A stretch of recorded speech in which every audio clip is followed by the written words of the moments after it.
শিলিগুড়ি পৌর নিগমের 10 নম্বর ওয়ার্ডের মহাকালপল্লী এলাকায় একটি বাড়িতে চুরির ঘটনায় চাঞ্চল্য ছড়ালো।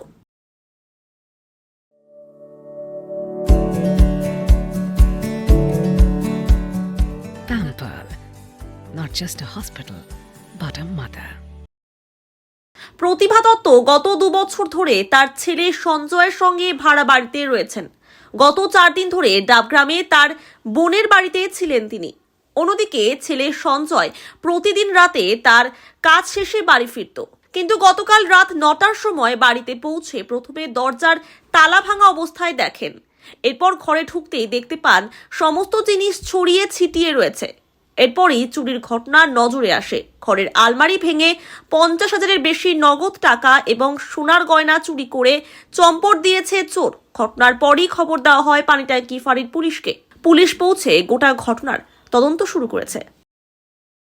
আজকে রাত্রেবেলা আসি 10টা নাগাদে, তো এসে দেখি লক ফক ভাঙা, তারপর আলমারি টোটালি ভাঙা। ওখান থেকে নগদ কিছু টাকা নিয়ে যায়, নগদ টাকা নিয়ে যায় ওই 50-60 হাজারের মতো ছিল। সোনাতে ওই কানের ছিল, গলার ছিল, হাতের ছিল, তো এগুলোই ছিল।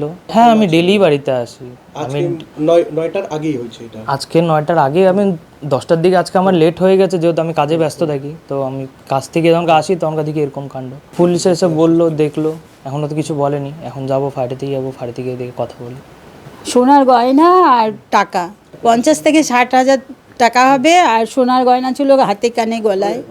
আজকে হয়েছে, আমি ছিলাম না বাড়িতে। আমার ছেলে এসে দেখছে এরকম তালা ভাঙা, ঘরে এসে দেখছে ওরকম। তখন ও বাড়িওয়ালাকে বললো, বাড়িওয়ালাকে জানালো, বাড়ির লোকদের জানিয়ে বাড়িওয়ালার ঘর থেকে তালা নিয়ে ও তালা মেরে আমাকে নিয়ে আসতে গেছে।